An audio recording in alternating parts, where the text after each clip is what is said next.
gone downhill like a toboggan ever since the Obama administration came in. Now, take, for example, the fact that we have status of forces agreement probably with 100, 125 countries in the world.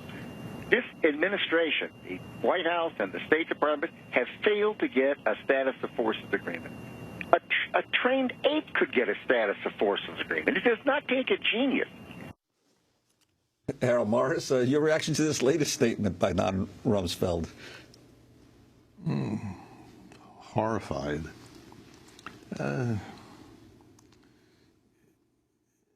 We all know that the various officials of the Bush administration,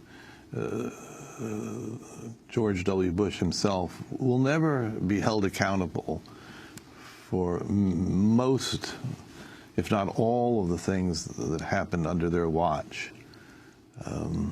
They can now sit back and crow about one thing or another and indulge in one form of partisan politics after another. Maybe that's the most disturbing thing about this story. If they took us to war for no good reason, shouldn't they be in some way held accountable for that fact? Isn't that important to our democracy, that we just don't simply sweep the past under the rug, that we deal with it in some fashion? Well, interestingly, in your interview with Rumsfeld, one of the mistakes he believes he made was not resigning after the Abu Ghraib revelations, even though he hastens to add that it was overblown as a systemic problem rather than a problem of a few guys, few bad apples in the military on a night shift. He tendered 2 resignations, neither of which were accepted by the president.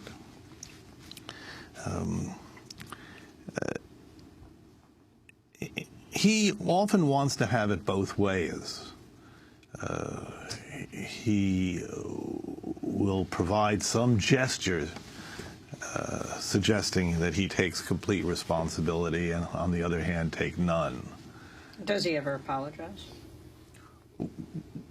That word is not really part of his lexicon.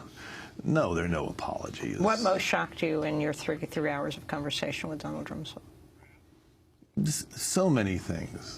The fact that he unendingly says things which are not true.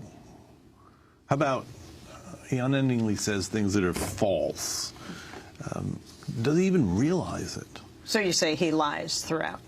Lying, we have 2 seconds. Depends on a conscious element. Who the hell knows what's going on upstairs? Errol I most certainly Morris, don't. I want to thank you for being with us. The director of the new documentary, The Unknown Known. It opens in New York and Los Angeles on April 2nd. That does it for our broadcast. I'm Amy Goodman with Juan Gonzalez.